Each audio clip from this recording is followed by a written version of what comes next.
Amém. Amém. Vocês gostaram da música? A paz do Senhor Jesus, pessoal do Facebook, já tá online, amém. A paz do Senhor Jesus, pessoal do Instagram, do YouTube. A paz do Senhor Jesus, pessoal que vai ouvir pelo áudio, amém, depois a música. A paz do Senhor Jesus, pessoal do Meet, a Maria Oliveira, a Dona Maria de Lourdes, a Luciene, o Daniel, amém, a paz. A gente acabou de ouvir uma música tão linda, gente, que música linda.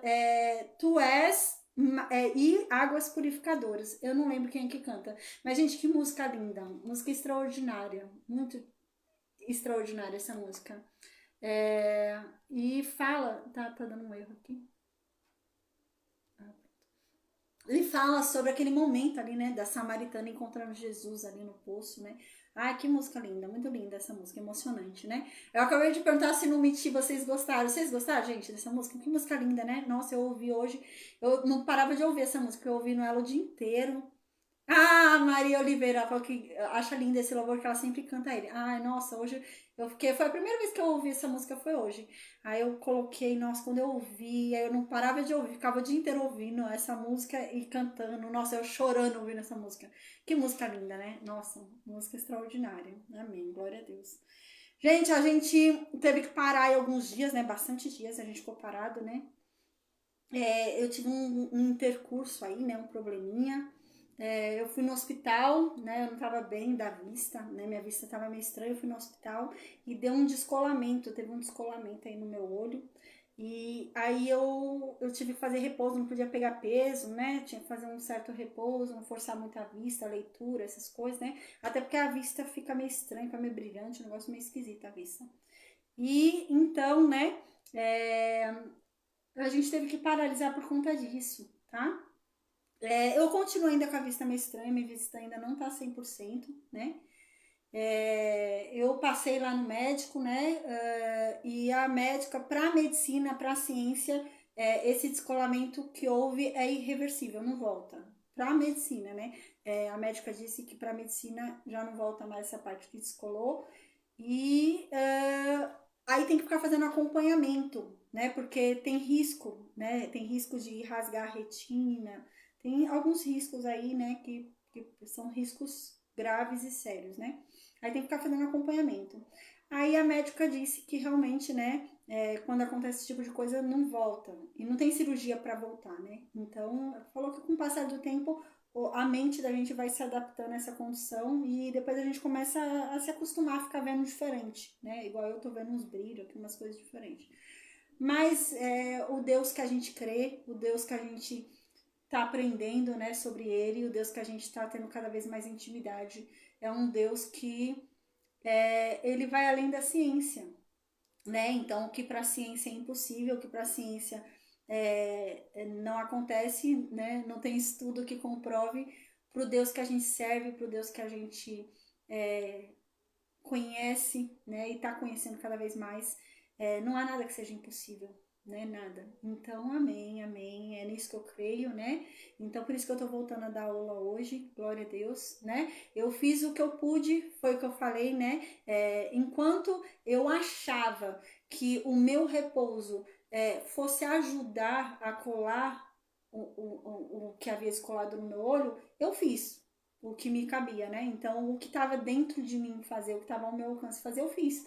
Que foi parar esses dias aí de aula, a gente parou, né? Mas aí depois eu fui na médica, agora, final de semana, e a médica falou que quando acontece isso, não cola. Ela falou, geralmente isso acontece com pessoas de mais de 60 anos de idade. Ela falou que assim, geralmente decorrente da velhice, sabe? Aí já descola e já realmente vai, é normal, aí não volta mais.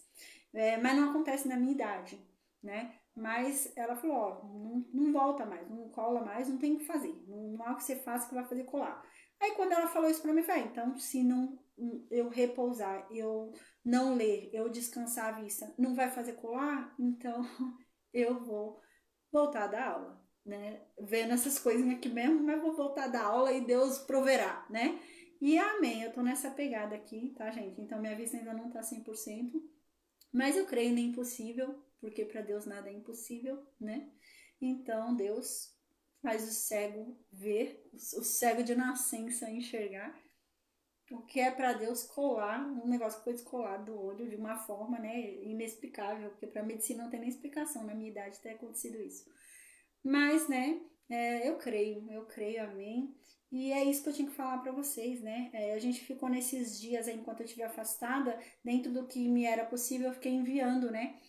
Alguns vídeos, documentários, né? Nossa, bem legais, né, gente? Alguns filmes, né? Tudo ali com o objetivo da gente aprender mais sobre o reino de Deus, aprender mais, né? Sobre a mensagem.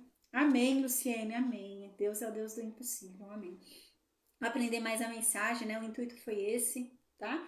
Então agora a gente está voltando aí e eu creio que enquanto a gente aprende mais dele, enquanto a gente aprende mais da verdade dele, a gente vai sendo liberto por essa verdade, vai nos libertando de todas essas amarras, de todas essas correntes, né? Vai nos trazendo a cura, né? E amém. Em nome de Jesus, eu creio nisso, né? A Bíblia diz que quem é servo de Deus, né, quem deposita a sua vida nas mãos de Deus, quem é fiel a Ele e tem um coração, né, como de Deus, né, faz o que Deus quer, o coração segundo o coração de Deus, segundo a vontade dele, né. A Bíblia diz que essa pessoa, ela não está eximida, ela não está ali impedida de ter sofrimentos, né? Então, tanto é que a mensagem da Bíblia é essa, né? Vocês vão ter aflições. A partir do momento que vocês decidirem por Deus, a partir do momento que vocês buscarem a Deus, a partir do momento que vocês decidirem estudar sobre Ele, aprender sobre Ele, decidirem genuinamente no coração de vocês conhecer a verdade, vocês se tornarão inimigos do mundo e de tudo que é do mundo. Né? Então os ataques vão começar, ataques espirituais e ataques também aqui por pessoas usadas pelo mundo espiritual, ataques físicos também, né? Então serão esses ataques. E a Bíblia nos alerta disso, né? A gente lembra Davi, oh caramba, Davi foi um homem segundo o coração de Deus. Caramba, Deus vive falando durante aí todo esse tempo que a gente está estudando a Bíblia, Deus fala, mas não era como Davi. Ah, mas essa pessoa não era como Davi. Ah, não era como meu filho Davi. Ah, não era como meu servo Davi, né? Pô, Deus usa Davi como exemplo. Vários momentos aqui na Bíblia a gente tá vendo, né? Fala sobre os reis, mas não era como Davi. Ah, você não é como Davi. Ah, você não, né? Então você vê, uau, né? Davi era o queridinho de Deus, né? A Bíblia diz isso. Davi era o queridinho de Deus. E Davi sofreu, gente. E eu não tô falando por conta do pecado dele, né? O tanto de perseguição que ele teve ali com Saul, né? Ele teve que fugir, né? Ir para outro país, morou um tempo ali na Filístia, a gente lembra, morou um tempo ali, né? Em outros lugares fugindo. E é assim, né? A vida é assim, tem aflições sim, né? Mas a esperança do crente, a fé do cristão não tá neste mundo, porque a gente sabe que esse mundo é passageiro, né? Mas está na morada que Jesus está fazendo para a gente, na morada que Jesus está preparando para a gente, lá na Jerusalém Celestial, né? Então, a nossa fé, a nossa esperança está no porvir, não no agora, né? A gente lembra da parábola que Jesus conta sobre o rico e Lázaro, né? O rico e Lázaro é uma parábola que fala sobre isso, né? O rico teve tudo de bom e de melhor neste mundo, ele não teve doença, estava tranquilo, de boa, tinha de tudo, tinha dinheiro, tinha fama, né? Tinha de tudo, rico. Enquanto o Lázaro, coitado, o Lázaro era um mendigo, passava fome, tinha um monte de ferida, um monte de doença, um monte de coisa. A Bíblia diz que os cães vinham lamber as feridas dele, ele tinha feridas abertas, ele deitava ali na porta das pessoas implorando por uma migalha de pão, né? Geralmente se dava as que caíam no chão ali, se dava, né? E ele implorava ali para que o que fosse dado para o cachorro para ele dividir também com ele, né? E gente, esse homem viveu a vida inteira assim, né? Nesse estado. E a Bíblia diz que então ele morreu e foi para o céu. Ele morreu, né? Jesus diz que ele morreu e foi salvo, porque ele era um homem temente a Deus. E a Bíblia diz que na outra vida, na vida eterna, né, ele foi recompensado por todas as dores que ele teve nessa vida. Enquanto que o rico, né, ele sofreu todas as aflições, porque o tempo bom já passou, né? Foi o que a gente já disse durante algumas aulas que a gente teve, a gente falou sobre isso, né? Realmente, quem não vai ser salvo, quem é ímpio, geralmente tem que ter uma vida muito boa aqui nessa terra, porque é a única coisa que ele vai ter. Ele só tem essa vida, porque a próxima não vai ser boa, não. Então, essa realmente, ele tem que ser muito rico, ele tem que ter muito dinheiro, tem que ter muita saúde, e ele tem que aproveitar muito, porque ele só tem essa vida. Porque a próxima vai ser boa, não. Então, tem que ser uma vida muito boa para ele, porque é a única coisa que ele tem. Agora, o crente, o cristão, ele não tá nem aí para essa vida. Mesmo que essa vida seja uma vida de sofrimento, mesmo que seja uma vida como a vida de Lázaro, né? A esperança dele está no porvir. A esperança dele está na outra vida, onde ele vai ser recompensado por suas dores, onde ele vai ser tratado com justiça, né? Então, amém, amém. E eu comecei falando hoje sobre isso, né? Por conta do que eu acabei de falar, né? Mas eu creio em Deus, né? A gente sabe que existe um mundo espiritual, a gente sabe disso.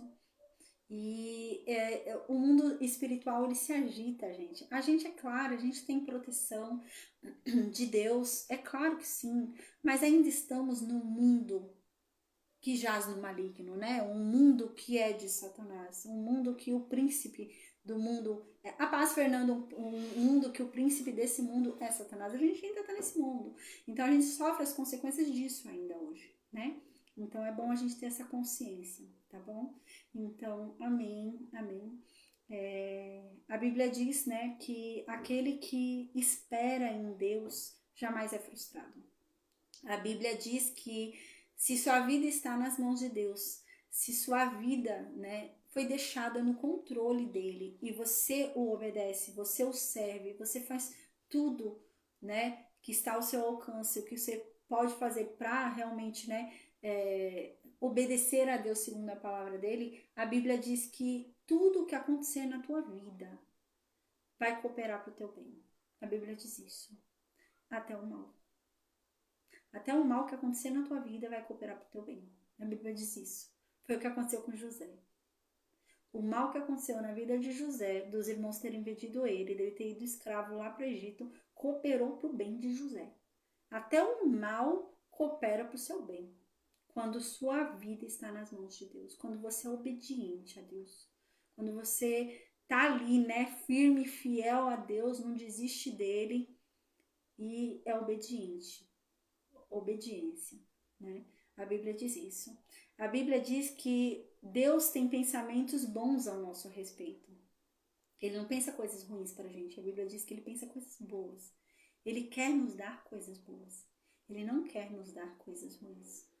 A Bíblia diz que Deus, ele tem pensamentos de paz ao nosso respeito. Ele não quer nos perturbar. Ele quer paz com a gente. A Bíblia diz que Deus não tem pensamentos de morte ao nosso respeito. Ele tem pensamentos de vida. Ele quer nos dar vida. Que vida? A vida eterna. Porque a morte, a primeira morte, todo mundo vai sofrer. Todo mundo vai ter que passar pela primeira morte, né? Mas Deus quer dar o que? A vida eterna. É a não segunda morte, né? A segunda morte só vai sofrer os ímpios, né? A gente não. Os crentes não, né? Os salvos, os cristãos salvos não sofrerão a segunda morte. E é esse o intuito de Deus. E é disso que o crente vive. É disso que o cristão vive. Não é do que os olhos veem, mas é da esperança. Amém, Tiago. Deus abençoe. É da esperança, né? Daquele que está por detrás da promessa, que é Deus. Porque ele não é homem, nem filho do homem, para mentir ou se arrepender ou se enganar, né? Não é. E amém. Glória a Deus por isso. Amém. Então, gente, vamos lembrar um pouquinho. Eu vou orar agora e a gente vai lembrar em que contexto da história a gente está, para a gente entender o que vai acontecer agora no capítulo 18. No capítulo 18, lembra que a gente está vindo falando sobre várias nações? Desde Isaías 15, se eu não me engano, até Isaías 19, Isaías começa a falar sobre a profecia sobre várias nações. Porque está chegando ali um momento, né, onde Deus fala sobre o que vai acontecer com o reino norte, sobre o que vai acontecer com o reino sul. Então Deus fala, também vai acontecer com as outras nações. Eu também sou Deus daquele que é ateu, né? O ateu não crê em mim, mas vai ser julgado por mim. Crendo ou não crendo, eu vou ser eu que vou julgar ele. E então a gente está vindo nessa pegada, lembra? E Deus vem falando sobre o julgamento sobre várias nações. No capítulo de hoje, Deus vem falando sobre um julgamento sobre a Etiópia. Tá? Mas o capítulo de hoje é diferente das outras. O capítulo de hoje parece mais um alerta para trazer a Etiópia para Deus. Parece diferente, por exemplo, do julgamento da Babilônia, do julgamento da Assíria, do julgamento do Egito. Parece diferente do julgamento dos filisteus, né? Não parece um julgamento para a Etiópia, parece mais um conselho. Não parece um julgamento, o capítulo 18. A Etiópia, a gente lembra, né? A Etiópia, a gente lembra de personagens importantes da Etiópia ali, a rainha de Sabá, né? A rainha de Sabá era ali da Etiópia, que a gente conheceu ali na época de Salomão. Mais pra frente, no Novo Testamento, a gente vai ver personagens importantes da Etiópia, tem um eunuco. No Novo Testamento tem um eunuco, né? Tem um momento ali na história muito bonito. A gente lembra que na lei, lá em Levítico a gente estudou isso. Uma das condições da lei era a seguinte: um eunuco jamais entrará na congregação de Deus. Um eunuco jamais poderá ter aliança com Deus, jamais. Isso estava na aliança, a gente lembra que estudou isso em Levítico, né? Então, um eunuco jamais podia fazer parte do povo de Deus, nunca. Deus não aceitava que um eunuco fizesse parte do povo dele. Então, no Novo Testamento, gente, o Espírito Santo de Deus leva Filipe para um outro lugar. A gente lembra, né? A gente vai ver isso. Ele transporta, sabe? Viagem assim, né? Viagem no tempo, viagem de lugar físico, é isso. Ele está em um lugar, o Espírito Santo vai levar ele para outro lugar, né? Então ali, naquele lugar, né? Ele fica ali sem saber o que tem que fazer, para onde tem que ir, e passa um eunuco, né? Da rainha Candace, acho que é assim o nome dela, da Etiópia, um eunuco da rainha da Etiópia.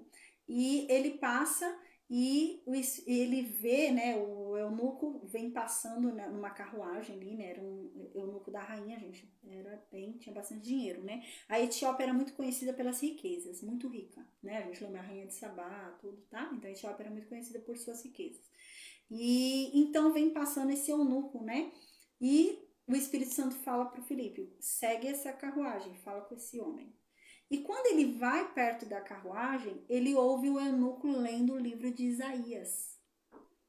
E então, Filipe já se ligou, né? Porque o Espírito Santo mandou ele ali, um eunuco, que Deus havia falado na aliança da lei que jamais faria parte do povo de Deus.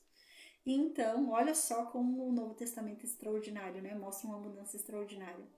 Então, ali a gente lembra no Novo Testamento, o Filipe vai falar: mas você entende o que você está lendo? Você sabe o que você está lendo?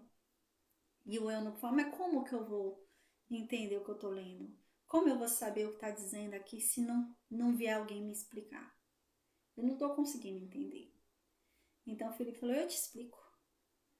Então o Filipe sobe na carruagem e começa a explicar a partir daquele livro sobre Jesus. Então o eunuco fala: aqui, ó, aqui tá dizendo um negócio aqui no livro de Isaías, né, sobre um homem, né, que vai libertar, né, vai trazer libertação. Que Isaías está falando dele mesmo ou Isaías está falando sobre um outro homem que virá? O gancho, né?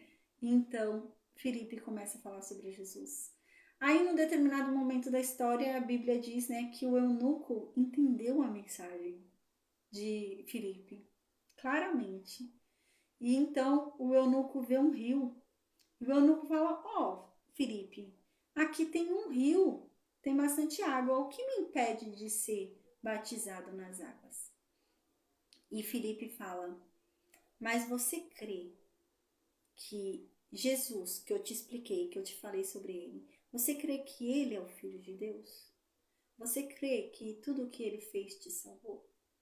Você crê que é verdade? Que ele é o Filho de Deus que veio para te salvar? E o eunuco fala: sim, eu creio, eu acredito nisso. Então Filipe fala: então nada te impede de ser batizado e receber o Espírito Santo. Olha a diferença. Na aliança da lei se dizia que um eunuco jamais faria parte da congregação de Deus. Mas na aliança da graça, nada impede que um eunuco faça aliança, seja parte do povo de Deus, desde que ele creia com todo o coração que Jesus é o Filho de Deus e é o seu Salvador. Então o eunuco fala, eu creio. Eu acreditei no que você disse, Felipe. E eu acredito que Jesus é o Filho de Deus. Ele não é só homem, ele é Deus. Eu creio nisso. E eu creio que ele me salvou. Então Felipe fala, então vamos lá, batizar. E Felipe vai lá, batiza ele. E o Espírito de Deus leva Felipe para outro lugar. Aí quando o eunuco levanta assim, do rio, né? Cadê Felipe? Felipe foi embora, o Espírito Santo levou ele para outro lugar. E o eunuco começa a rir de alegria, feliz da vida, que ele foi salvo. Ele, Deus me aceitou, né? E na aliança da lei, Deus não aceitaria um eunuco jamais. Então a Etiópia era esses dois exemplos que eu estou dando é sobre a Etiópia. E a Etiópia, a gente vai falar sobre a Etiópia hoje, né? A Etiópia era um país muito conhecido por suas riquezas, era uma nação muito conhecida por riqueza, né? Se falava muito sobre a Etiópia, sobre riquezas. Onde ficava a Etiópia? A gente lembra que aqui tem a terra de Canaã, aqui tem a terra de Israel, tá? Tem a terra ali que Deus prometeu para o povo. Descendo ali, lembra? Tem o deserto ali. Descendo, vai indo para onde? Para o Egito. Lembra? Então aqui está o reino de Israel, né? O reino norte e o reino sul. Descendo, indo para o sul, você vai passar ali pelo deserto, né? Vai passando por Judá, o reino de Judá vai indo e vai seguindo, você chega onde? No Egito. Descendo o Egito, ao sul do Egito, era a Etiópia, tá? Então era a Etiópia ali ao sul do Egito. E a Etiópia agora, a gente vai ver, né, como eu disse, não vem uma sentença de julgamento sobre eles. Não está dizendo que algo ruim vai acontecer sobre eles, mas está dizendo para eles se converterem. Vem mais como um conselho, capítulo 18, para eles. É um capítulo diferente. No meio de um monte de julgamento, vem Deus falando sobre a Etiópia, mas num tom de aconselhamento, tá? E é sobre isso que a gente vai falar agora. Amém. Eu vou orar então, e a gente então lembra em qual momento da história a gente está, para a gente estudar o capítulo 18, que é bem curtinho, são só 7 versículos, tá bom? Amém, amém, amém. Amém, Angelino, amém, Anaíra Angelino, amém. Ela falou aqui, o livro de Atos, né, que eu tava falando. Glória a Deus, amém, sobre o eunuco. Amém, eu vou orar, gente. Deus, obrigada, Pai, obrigada por mais uma oportunidade de estarmos aqui reunidos diante da Tua santa presença, diante da Tua santa palavra. Deus, obrigada, Senhor. Nós temos prazer em Ti, nós temos prazer na Tua palavra, Senhor. Como é doce, meu Deus, a Tua palavra, a Tua mensagem. Como ela é linda, Deus, como ela nos traz alegria, como ela nos traz esperança. Obrigada, Senhor. Obrigada por não ter desistido de nós. Obrigada por ter entregue seu único filho por cada um de nós, meu Deus. Obrigada, obrigada, Senhor. Obrigada por esse amor tão grandioso que nos salvou. Deus, perdoa, Pai, perdoa as nossas ofensas, perdoa os nossos pecados, Senhor, porque nós somos falhos, nós somos pecadores, Senhor, nós somos miseráveis, nos perdoa, Senhor, nos desculpa, nos perdoa, Senhor, perdoa as nossas fraquezas, Senhor, amém. Que o Senhor venha nos perdoar como nós perdoamos a quem nos tem ofendido, porque a Tua palavra diz isso, o Senhor só perdoa se nós perdoarmos aqueles que nos ofenderam, e amém, Deus, nós liberamos o perdão neste momento para cada uma das pessoas que nos ofenderam. Nós liberamos essas pessoas e concedemos o nosso perdão, para que então também sejamos perdoados por Ti, Senhor, em nome de Jesus, amém. Meu Deus, que o Senhor derrame sobre cada um de nós a Tua graça, que o Senhor derrame sobre cada um de nós a Tua misericórdia, para não nos conceder segundo aquilo que nós merecemos, Pai. Obrigada por não nos retribuir segundo os nossos pecados, Senhor, obrigada. Meu Deus, que o Senhor venha, Pai, em nome de Jesus, e acenda o fogo do Teu Santo Espírito em cada um de nós. Que nós voltemos ao nosso primeiro amor, Senhor, em nome de Jesus. Amém. E que venhamos a cuidar para que essa chama jamais se apague, Senhor. Que venhamos a meditar sobre a Tua palavra todo dia, Em nome de Jesus, que não venhamos a nos desviar dela, nos esquecer dela, porque ela é o nosso alimento, Senhor, que venhamos a ter isso em mente, que precisamos nos alimentar da Tua palavra, Senhor, amém. Não há um alimento mais saboroso, um alimento mais nutritivo para a nossa alma do que a Tua palavra, amém. Meu Deus, que o Senhor, em nome de Jesus, Senhor, que o Senhor nos proteja de todo o mal, que o Senhor, neste momento, nos conceda a cura, que o Senhor venha, meu Deus, com transformação sobre cada um de nós, que as nossas vidas, meu Deus, sejam para testemunho do Teu poder, para a glorificação do Teu nome. Em nome de Jesus, Senhor, amém. Porque a Tua palavra diz que tudo coopera para o bem daqueles que no Senhor creem, Deus. E nós cremos em Ti e confiamos nessa palavra que tudo o que está acontecendo vai cooperar para um fim bom para cada um de nós, Deus. É nisso que nós cremos. A Tua palavra diz que aquele que espera em Ti jamais é frustrado. E nós esperamos em Ti. E nós cremos nessa palavra que jamais seremos decepcionados por Ti, Deus. Obrigada, Senhor, porque não é porque nós merecemos, não é porque o Senhor nos deve algo, mas é porque o Senhor é bom. E glória, glória ao Senhor por isso, Deus, pela Tua bondade. Que o Senhor nos ensine, Pai, a Tua bondade, a Tua benignidade, a Tua compaixão, o Teu perdão, o Teu amor. Que o Senhor nos ensine, meu Deus, para que venhamos a ter cada vez mais parte contigo, que venhamos a Te conhecer cada vez mais, Deus. Nos ajuda nessa caminhada, Senhor, amém. Que o Senhor venha, Pai, em nome de Jesus, nos fortalecer, porque o Senhor é aquele que dá forças ao cansado. O Senhor é aquele que faz o impossível acontecer. O Senhor é aquele que dá a última palavra. E é nisso que nós cremos. Nós não cremos em sentença de homens. Nós não cremos em fatos e no que os nossos olhos veem. Nós cremos no impossível. Nós cremos naquilo que nós não vemos, mas naquilo que o Senhor disse. E esperamos. E aí está a nossa fé, em esperar aquilo que não vemos. Mas o Senhor já disse, e a Tua palavra nunca volta vazia. Glória a Deus por isso, amém.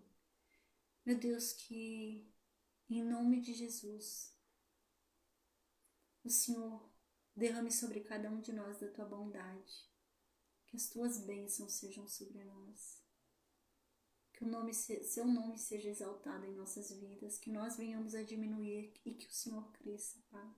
Que venhamos a ser a Bíblia viva que as pessoas lerão, que venhamos a ter a consciência que já não carregamos mais o nosso próprio nome, mas levamos o nome de Cristo e temos essa responsabilidade de mostrar quem Cristo é. Que venhamos a entender isso para, assim como Paulo um dia dizer, que ele é um imitador de Cristo e que um dia venhamos a dizer isso, que nós somos imitadores de Cristo e que qualquer pessoa pode nos imitar, porque estará imitando a Cristo. Amém, Deus. A Tua palavra diz que através da obediência o Senhor nos aperfeiçoa. Então nos ensina a obediência, Deus. Assim como Davi um dia disse, nos ensina a obediência. Porque nós queremos ser obedientes. Nós queremos andar, meu Deus, nos Teus caminhos. Nós queremos, meu Deus, Te agradar. Nos ensina, Senhor. Nós queremos achar o Teu favor. Nos ajuda.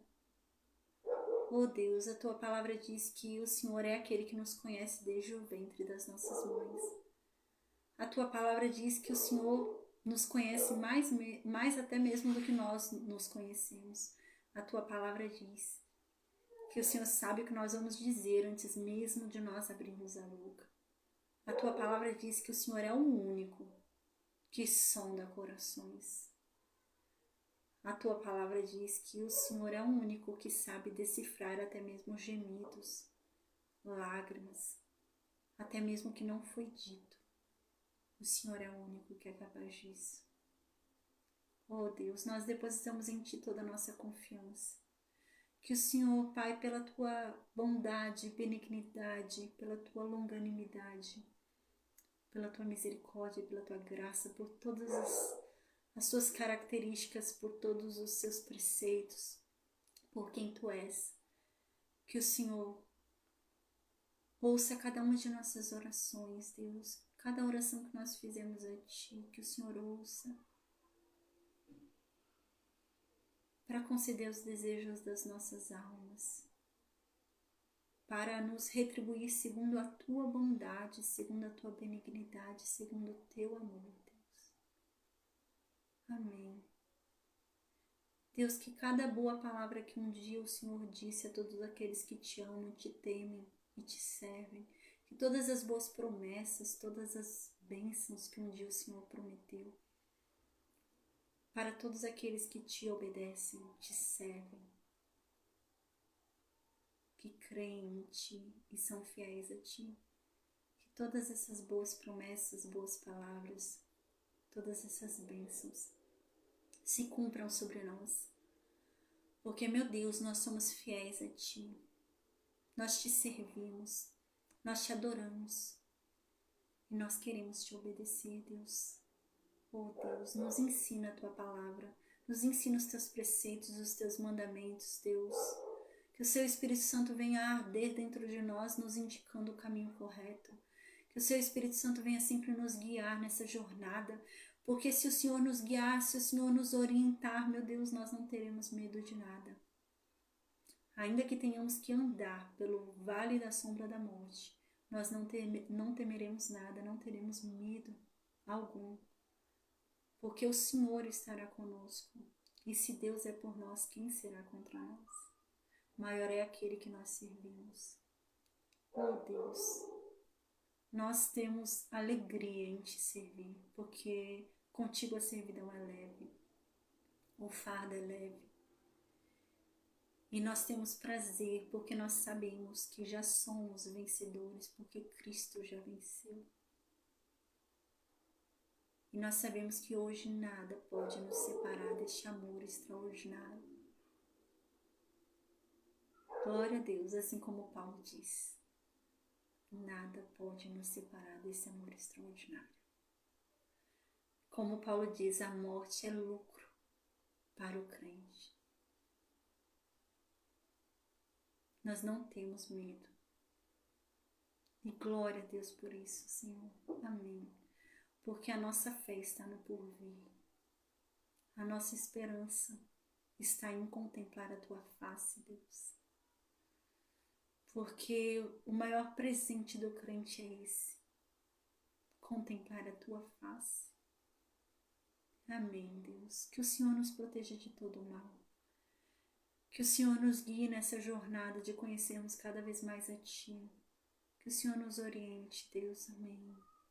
Nos proteja, Deus, de todo o ataque do maligno, porque o inferno está nervoso, mas nós somos daqueles que acreditam na Tua palavra e que festejam, porque o Senhor já venceu.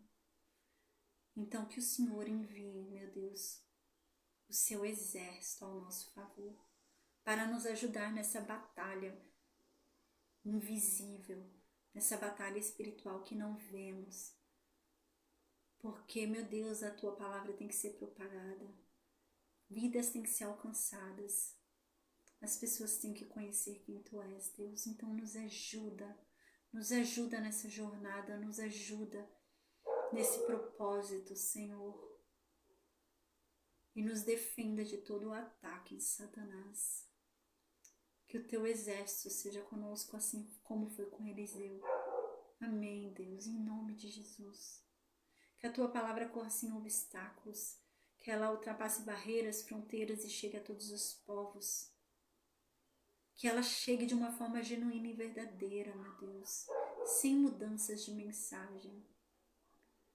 Deus, que não seja aqui o meu falar, mas que o Seu Espírito Santo me use pela Sua infinita bondade e misericórdia. Que o Senhor purifique os meus lábios para propagar a Tua mensagem. Que o Senhor me purifique para ser usada pelo Teu Santo Espírito.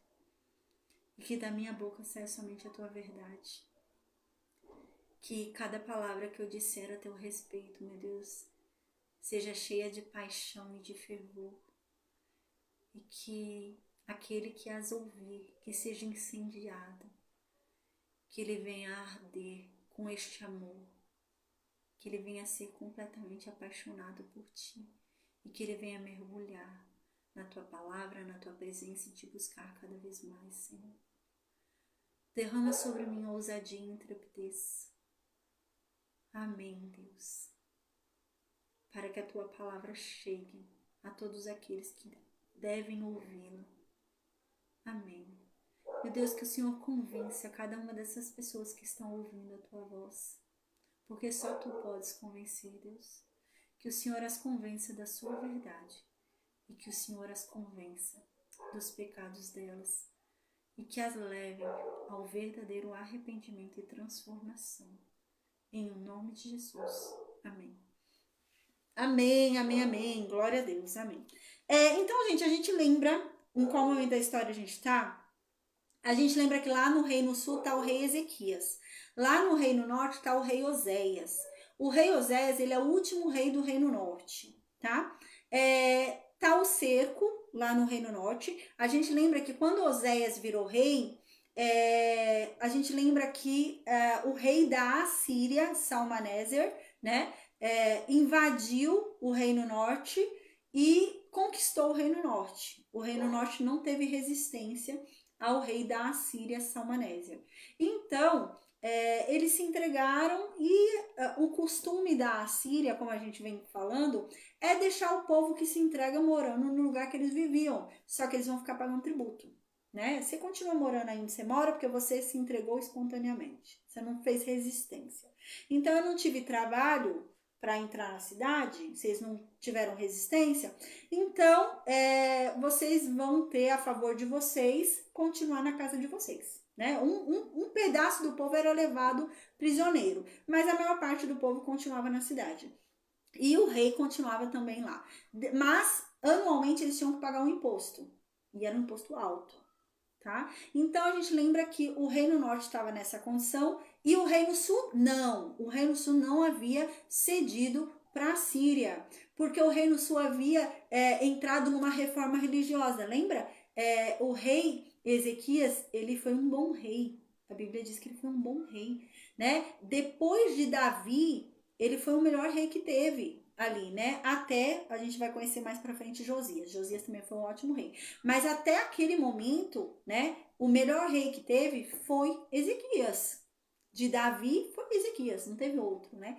E, caramba, Ezequias foi um bom rei. E Ezequias conseguiu fazer uma reforma religiosa ao ponto, né? De fazer com que o povo do Reino Sul sobrevivesse há mais 100 e poucos anos. A gente vai ver 100 e poucos anos aí, eles ainda vão sobreviver aí e não vão ser levados cativos. Só mais pra frente pela Babilônia a gente vai ver.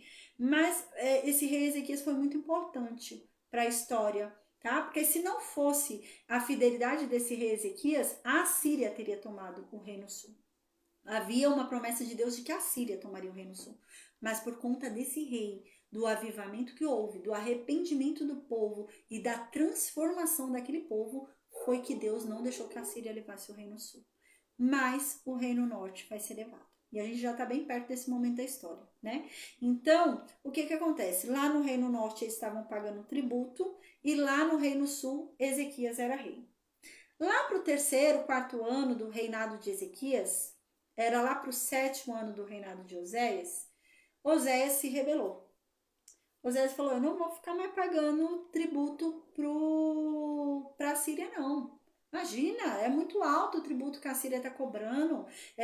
Toda a riqueza do nosso país, a Síria está levando para o país deles. Não vou pagar mais, não. E ele decidiu não pagar mais, gente. Aí, nisso, ele falou, mas eu sei que a Síria não vai deixar isso quieto. A Síria vai vir fazer guerra. Porque a gente fez um acordo que ia pagar o tributo. Então eles vão vir aqui e vão tentar tomar a nossa cidade. Vão tentar tomar a gente, matar o rei e levar todo mundo embora. Então o que eu vou fazer? Vou tentar fazer um acordo com o Egito. O rei Oséias falou, vou fazer o seguinte, eu vou lá no Egito, pedir para o rei lá So, né, o faraó So lá do Egito, fazer um acordo comigo, eu pago para ele um dinheirinho ali, ele vira meu amigo e me ajuda a lutar contra a Síria. Para a Síria não tomar o Reino Norte. Mas ele foi traído pelo rei So, pelo rei do Egito. E provavelmente o rei So mandou mensageiro lá para a Síria para avisar que Oséias estava tentando fazer um acordo ali com o Egito para combater a Síria. Quando Salmaneser soube disso, Salmaneser juntou o exército da Síria e foi lá para o Reino Norte, para entrar e tomar o Reino Norte. Quando ele vai lá, Oséias já está preparado. Oséias já sabe que isso ia acontecer.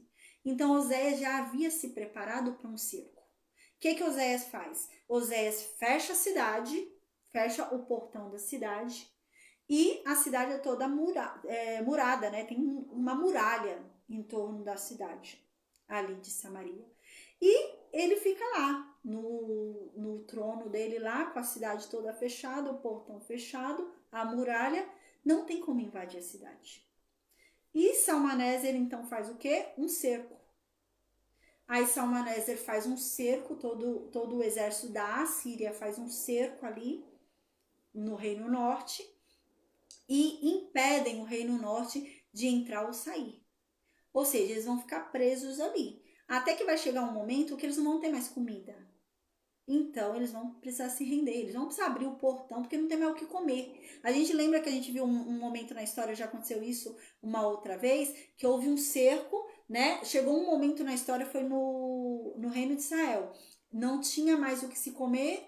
A gente lembra até que duas mães haviam feito um acordo ali, que um dia comeriam o filho de uma, no dia seguinte o filho da outra, né? E comeram o filho de uma em um dia, no dia seguinte a outra escondeu o filho dela para não comer. Lembra? Era nesse nível. Então eles faziam isso, eles faziam um cerco para que chegasse um determinado momento não tivesse mais comida. Então eles iam se entregar, não tem mais o que comer, vão morrer de fome. Então eles se entregavam. E a Síria fez isso. A Síria fez um cerco ali em torno do Reino Norte e Oséias, gente, resistiu por 3 anos. Oséias estava preparado para esse cerco. Ele ficou 3 anos ali com o portão fechado da cidade, sem poder sair e nem ninguém entrar. E a Síria ficou em torno ali por 3 anos, tá? A gente está nesse momento da história, onde a Síria está rodeando ali o Reino Norte, né? Tem um cerco ali, vai invadir ali o Reino Norte, mas Oséias ainda resiste ali por 3 anos, tá bom? Então, dentro deste momento, o que acontece? Existem algumas ameaças de invasões a Judá, ao Reino Sul, tá? E isso vai acontecer durante o reinado de Ezequias, algumas ameaças de invasões ali. E como a Síria está vindo conquistando em sentido a sul, né? A Síria já conquistou a Mesopotâmia, a Síria já conquistou ali o norte ali do reino de Israel, e a Síria está descendo, conquistando, né? Conquistou o Reino Norte, está conquistando ali, então eles estão descendo e conquistando as localizações ali do sul. Então a Síria tenta conquistar Judá, e o que eles observam? O pessoal do sul, que se a Síria conquistar Judá, a Síria depois vai vir, vai conquistar o Egito e vai descer e vai conquistar a Etiópia. Era essa a ordem, né? Então, como eu falei no início da aula de hoje, o mapa era o seguinte: o Reino Norte, o Reino Sul, vindo para cá tem o deserto, vindo para cá tem o Egito, embaixo no sul do Egito, a Etiópia. E o que acontece nesse meio tempo? A Etiópia está percebendo que está tendo um movimento onde a Síria está vindo conquistando do norte para o sul e está chegando em Judá. Se conquistar Judá, vai entrar no Egito, do Egito é capaz de fazer acordo com o Egito, a Síria, e invadir a Etiópia. É isso que eles pensam. Porque o Egito já mostrou que está do lado da Síria, já foi dedurar o Reino Norte. A Etiópia fica com medo. Então a Etiópia ficou com medo e falou, poxa, se invadirem Judá, a gente está lascado. Porque invade Judá, vai para o Egito. O Egito ou invade o Egito ou vai fazer acordo com o Egito e vai invadir a Etiópia. Então o que vamos fazer? Não dá para a gente juntar força com o Egito, porque o Egito já é traiçoeiro. Vamos juntar força com Judá. É isso que a Etiópia pensa. A Etiópia faz o quê, gente? A Etiópia, vendo que a Assíria tá vindo, pegou o Reino Norte já, tá indo pro Reino Sul, a Etiópia começa a mandar mensageiros lá pro Reino de Judá. Então eles vão ali pelo Rio Nilo, com os barcos dele ali, né? Eles vão ali pelo Rio Nilo, descem lá e então vão lá para o reino de Judá e vão oferecer ajuda para o reino de Judá, tá? É isso que vai acontecer nesse capítulo 18. Aí a Etiópia chega lá no reino de Judá com os grandes guerreiros. Gente, a Etiópia ela era muito temida, né? Porque eram fortões, grandões, né? Então ele era muito temido, eram guerreiros de se temer numa luta, né? Numa luta, imagina, né? O povo tinha medo, né? Fortão, grandão. Então, eles vão e mandam apoio para ajudar.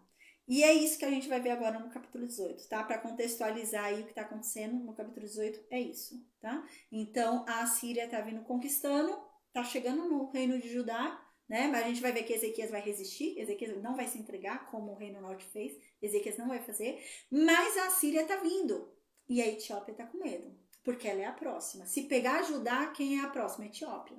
Né? Pode ser que eles não peguem o Egito, mas vão fazer acordo com o Egito e entrar na Etiópia e pegar a Etiópia.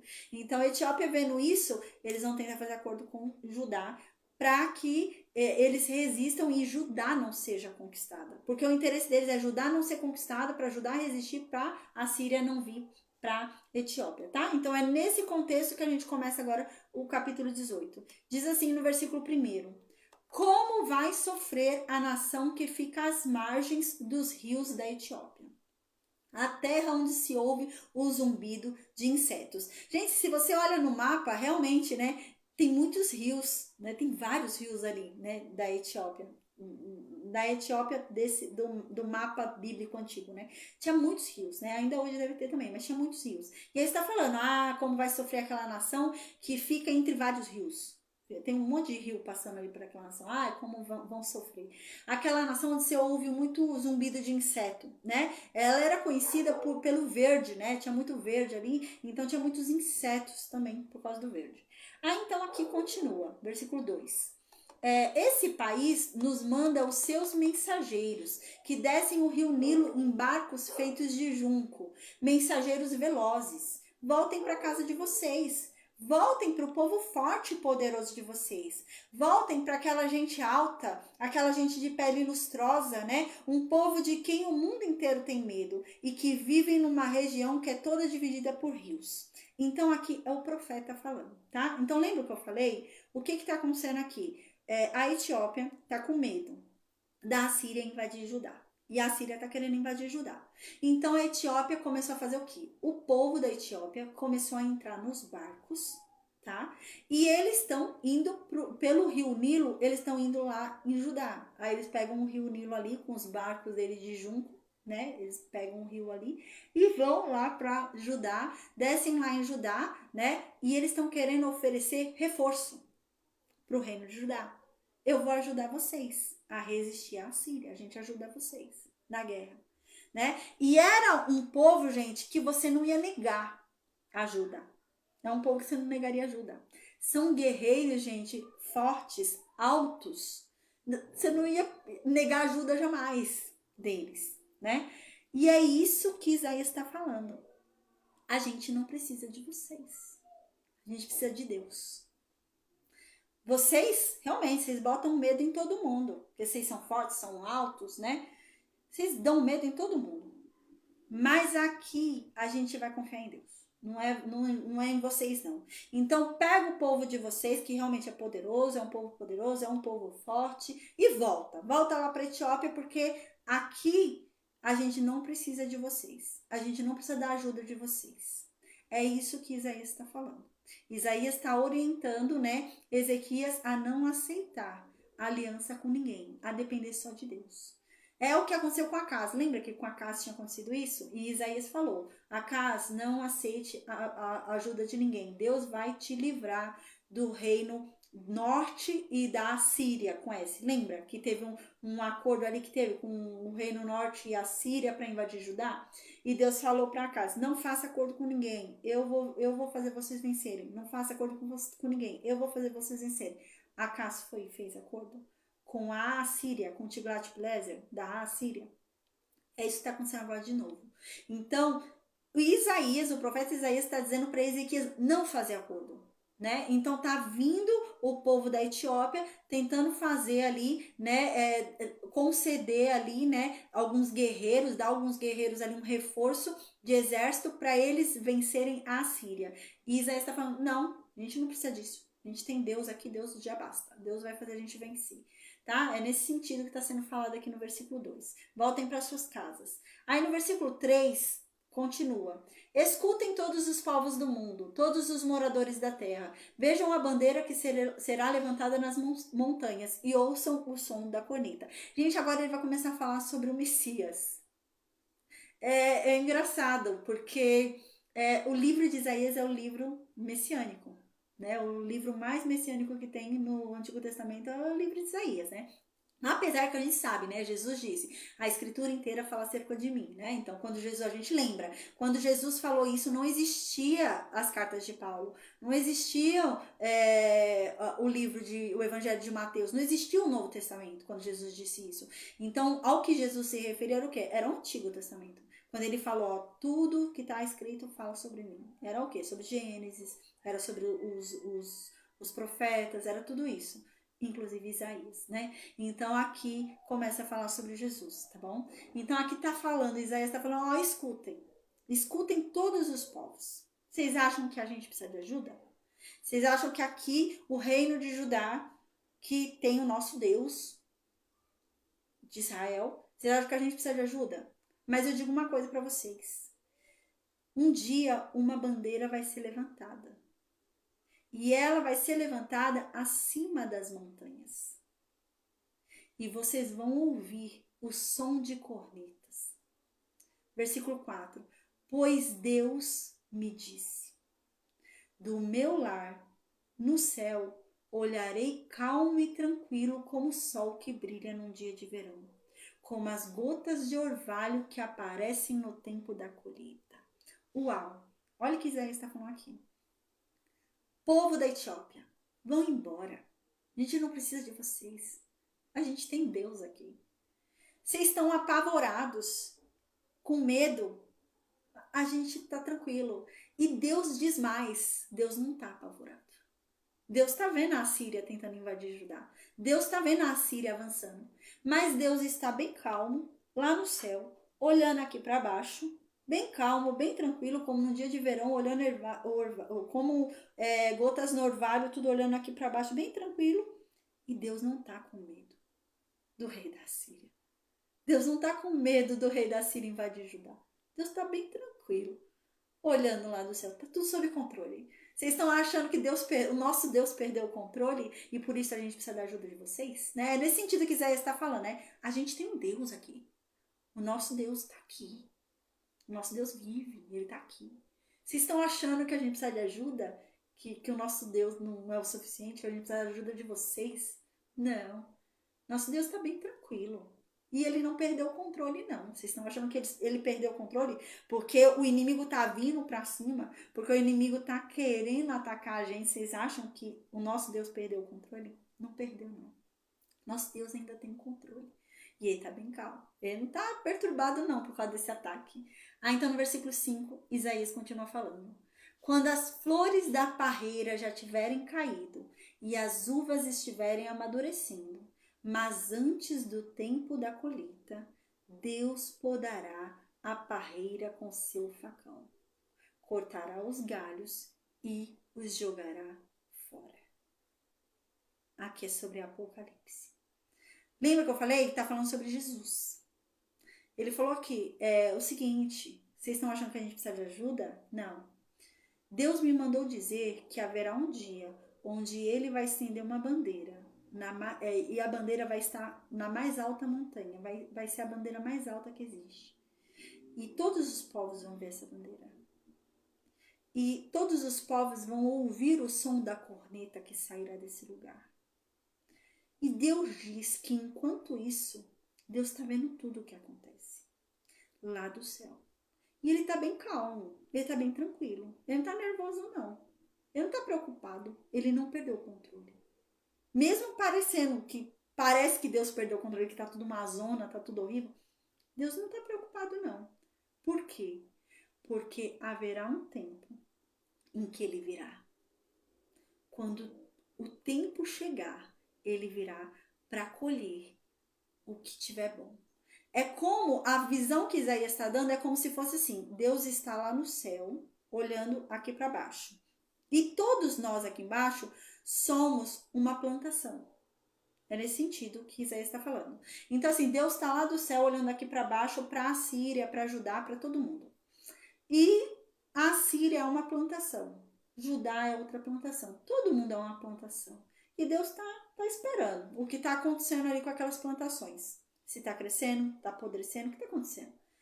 Mas, quando chegar o tempo certo, quando chegar o momento certo, e aquelas plantas estiverem no tempo certo da colheita, Deus vai vir.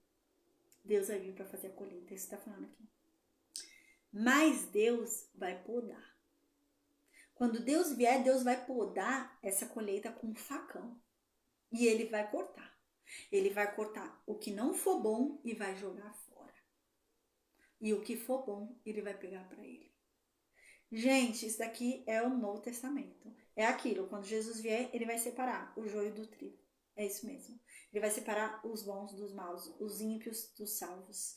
E ele vai pegar os que forem dele. O que não forem, ele vai jogar fora no lago de fogo e de enxofre. É isso que Isaías está falando aqui. É sobre isso. Deus não perdeu o controle, não.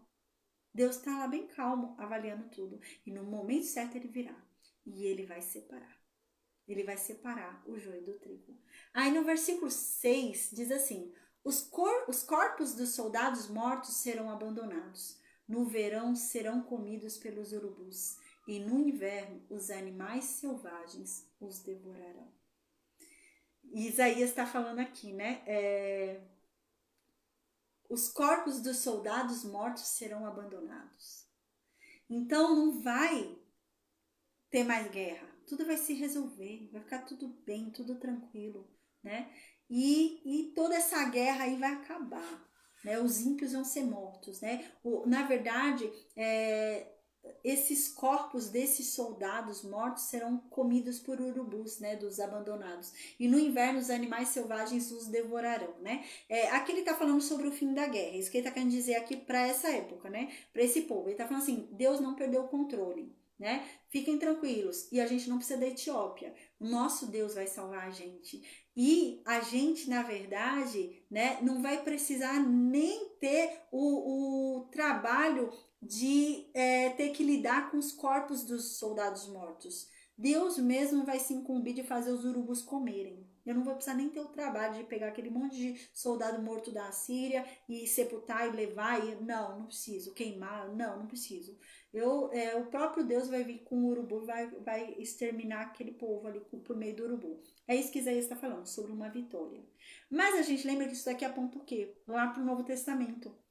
Quando Jesus diz, né, quando ali na carta no livro do Apocalipse diz que quando Jesus vier, né, os ímpios vão ser mortos, né, realmente, e vão ser comidos por urubus, né? Então a gente lembra que realmente lá diz isso, né, que eles vão ser mortos que estiverem vivos aqui na época ainda quando Jesus voltar, eles vão ser mortos ali instantaneamente e os urubus vão comer. Deus não vai esperar nem decomposição, né? Não, vai ser comido ali na hora. E está apontando para isso, e sobre uma vitória na guerra. É isso que Isaías está falando. Não, a gente não precisa de vocês, Etiópia, a gente vai vencer a guerra.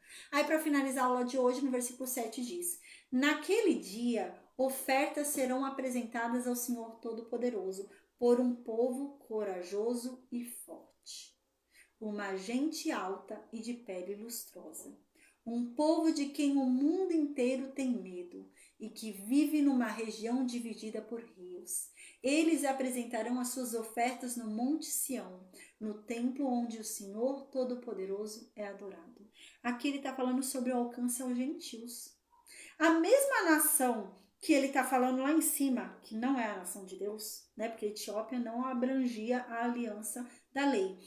Então, a mesma nação, que é uma nação que está achando que Judá precisa de ajuda, porque o Deus de Judá perdeu o controle e eles precisam de ajuda, essa mesma nação um dia vai se inclinar para esse Deus e vai ofertar para esse Deus. e vai servir a esse Deus, essa mesma nação. Aqui tá falando sobre o alcance dos gentios. Então você vê que não é igual às outras, né? Da Etiópia tá parecendo mais um conselho, né? Não, parem de duvidar, né? Um dia vocês vão ver também, vocês vão se inclinar a Deus e vocês vão crer nele, né? Esse povo que hoje, né, se achava na sua própria força, se garantia na sua própria força, é o povo que um dia se inclinará a Deus e reconhecerá que a força é dele, né? A força é de Deus. É nesse sentido, tá? Que tá falando aqui sobre a Etiópia. Então é bem tranquilo, né? Eu falei, terminar agora o versículo 7. Amanhã a gente vai estudar Isaías 19. Então amanhã a gente estuda Isaías 19. Eu acho que é sobre o Egito que fala. É um pouquinho longuinho, Isaías 19. A gente vai ver amanhã. E na quinta-feira a gente vai ver a tomada do Reino Norte. Então, na quinta-feira, o Reino Norte vai ser tomado pela Assíria, tá bom? Aí a gente vai ver a tomada do Reino Norte pela Síria na quinta-feira. Aí a gente vai ver o que vai acontecer, como que vai ficar a situação, porque todo mundo que morava lá vai ser levado embora. Não vai ficar mais ninguém morando, nenhum israelita, né, vai ficar morando ali no Reino Norte, vão ser levados. Então, como que vai ficar ali a situação? Quem vai morar no Reino Norte? Então, a gente vai ver isso daí na quinta-feira, tá bom? Amém? Então, depois que a gente passar a ver isso daí, dessa modificação que vai ter ali no Reino Norte por conta dessa tomada, a gente vai voltar para o livro de Isaías. Aí a gente vai pegar do livro de Isaías, capítulo 20 em diante, porque surge um novo rei na Assíria chamado Sargão. Tá? E a gente vai conhecer esse rei chamado Sargão, que na verdade é o irmão de Salmaneser, tá bom? Então Salmaneser vai morrer, não vai deixar filhos, então quem vai virar rei, ele vai morrer novo, logo depois da conquista ali do Reino Norte ele morre. Aí, tanto que em alguns achados históricos arqueológicos, né, algumas pedras ali escritas, é atribuído a conquista do Reino Norte a Sargão, e não a Salmaneser, tá? Mas ali, coincide ali, né? Salmaneser fez o cerco, mas talvez realmente na hora de voltar com o Reino Norte, ele pode ter morrido ali e o irmão é que virou rei, tá? Há até uma dúvida aí, né, na história, se ele foi morto pelo irmão ou não, né, na história da Síria, quando você estuda a história da Síria, né. Mas é isso, aí a gente vai conhecer esse outro rei da Síria, o rei Sargão, tá? Então é um rei que, o rei Salmaneser fica pouquinho tempo, morre, começa a virar o rei Sargão ali. E depois a gente vai ver que o rei Sargão morre e o filho dele que vai virar rei, que é o Senaqueribe, tá? Então, o rei Senaqueribe é um rei que a gente vai conhecer e vai falar bastante sobre ele, porque o rei Senaqueribe é o rei que vai tentar invadir Judá. E vai ter um rolo lá, a gente vai ver, na época que Senaqueribe vai tentar invadir Judá. E Senaqueribe é o rei da Síria que vai fazer com que Nínive seja a capital da Síria. Tá? Então, por enquanto, a Nínive ainda não é a capital da Síria. Aí Senaqueribe é que vai fazer Nínive virar a capital da Síria. Mas a gente está nesse tempo histórico, tá bom? Então, a gente já está muito perto da tomada do Reino Norte, já está perto do final do cerco ali, dos 3 anos, né? Onde o Reino Norte vai ser invadido pela Síria e o povo vai ser levado. Tá? A gente está bem perto desse tempo. Aí, quando a gente terminar esse tempo histórico, como eu disse, a gente vai ver um pouquinho do que vai acontecer com esse reino. E então, vamos falar sobre o rei Sargão, o rei da Síria, Sargão, que é irmão, né? Que era irmão de Salmanésia, tá bom? Então, amém, gente. Deus nos abençoe e nos guarde, amém. Saudade das aulas, aí, glória a Deus, a gente conseguiu voltar, né? Em nome de Jesus, glória a Deus, Deus é bom, amém. E amanhã a gente então fala sobre Isaías 19, tá bom? Amém. Eu vou desconectar o Facebook e o Instagram e eu vou perguntar no Meet se alguém tem alguma dúvida, tá bom? Deixa eu só desconectar aqui.